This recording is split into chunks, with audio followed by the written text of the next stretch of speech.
Hey, what's good, fam?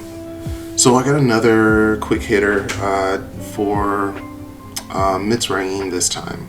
Another one regarding the Lost in Translation series.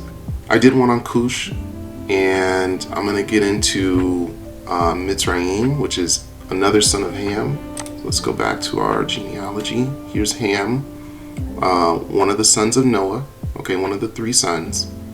And then Ham had four sons himself, okay, Kush, Mitzraim, Put, Canaan.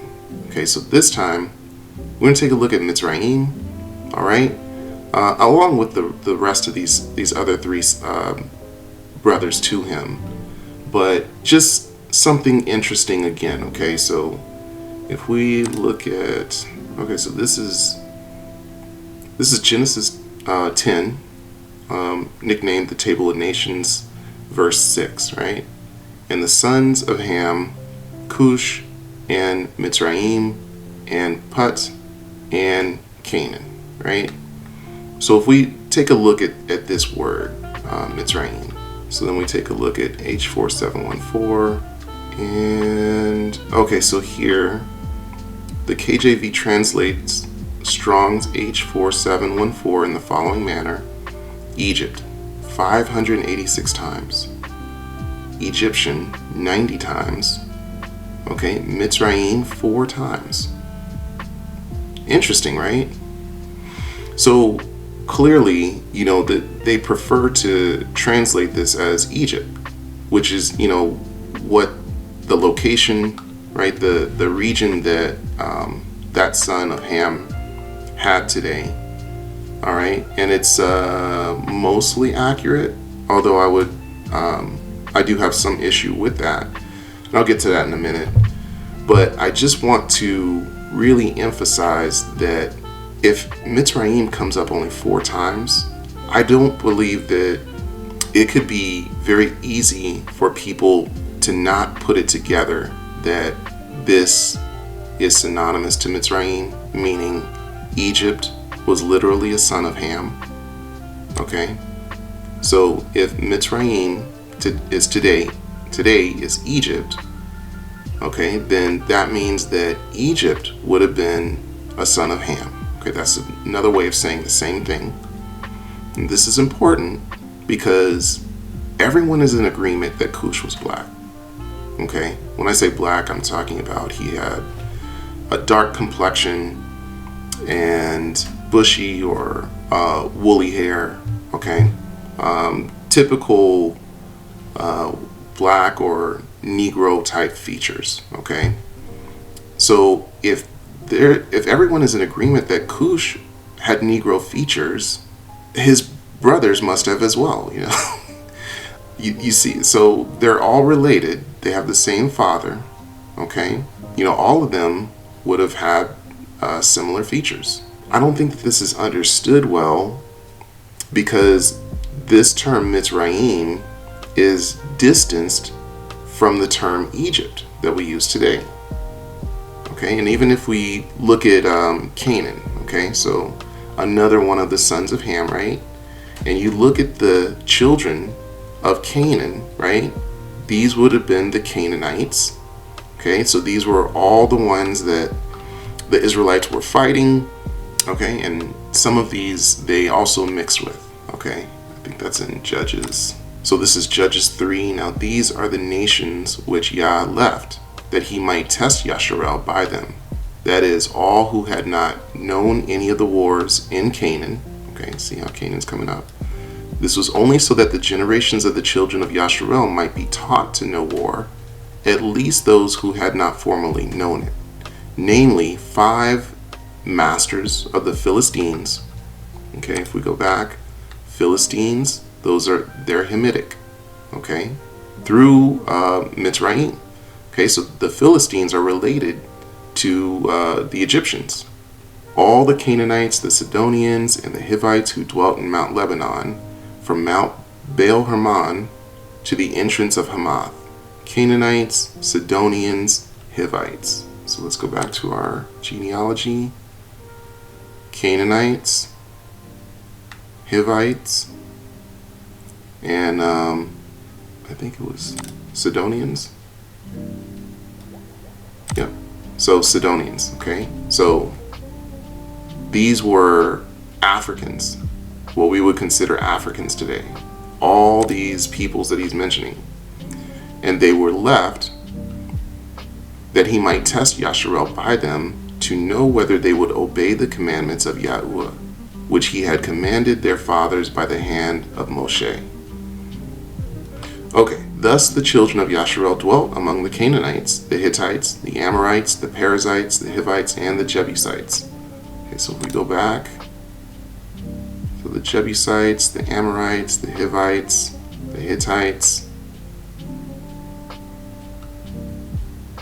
I think that was all of the heights. Oh, the Perizzites. I don't see the Perizzites on here.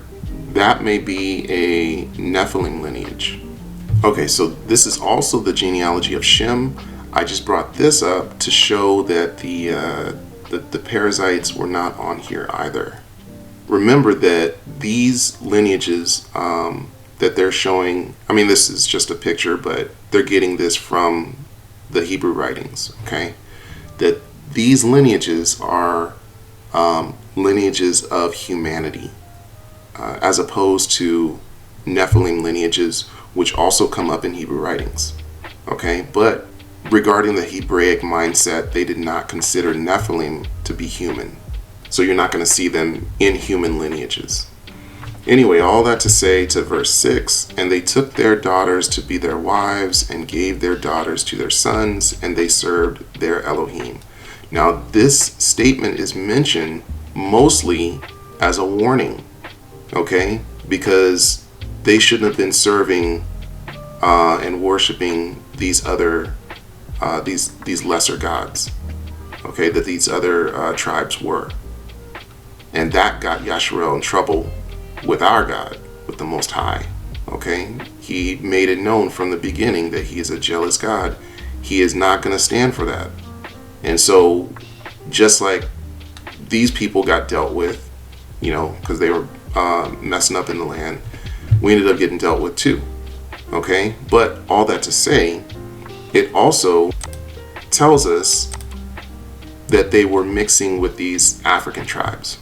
So again, you know, in this area up here, okay, this would have been Mitzraim, okay, up here near the coast would have been Lower Egypt, and then as you come down, well, down on a map, but you're actually going up in elevation, so that's why they considered this area to be Upper Egypt or Upper Mitzraim.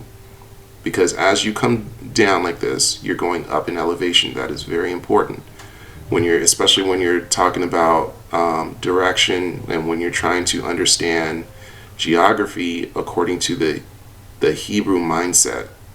Elevation and understanding of elevation is very important. I hope that made sense regarding Mitzraim being Egypt, and as you distance these two terms, you are able to disassociate Egypt from Africa, and therefore Egyptians from being African, which they were. And when we're talking about Egyptians, we're talking about bloodline peoples, okay? Remember that as you read Hebrew writings, they are talking about lineage, about genealogy. So what you see in that area today is a mixture. Okay, but back then, you know, for the most part, most people were in their own territories that they were supposed to be in. Okay, so when you went to Mitzrayim, when you went to Egypt, you saw Africans, the bloodline Africans that were the children of Ham. Okay, and in fact, remember that that was one of the issues that the Egyptians had with the Hebrews, right? That the Hebrews were growing too much in their land. Okay, so people stayed in their land for the most part at that time. What we see today is a direct result from colonization of the Gentiles. Okay, the Gentiles specifically, that was very unique for a people to go into a place destroy them and then just stay there. Okay, think about Babylon, right? Babylon conquered the land of the Hebrews, destroyed Jerusalem, right? Yerushalayim. And what did they do? They took everybody back with them. They didn't just stay there, right? They took the Hebrews back into their land. Same thing with Assyria. Assyria conquered the northern tribes, the northern Israelites. They took them back into their land. Okay, so this was a new type of war tactic that most people were not trying, okay, because they understood about the curse that goes back to Jubilees, okay, which I've mentioned a few other times in my videos. So definitely if you're interested in that, if you're interested in what exactly did that curse break down, that's in Jubilees. You can check it out on your own. All praises to the Most High Yah and to the Lion of Yehuda. Peace and love, fam.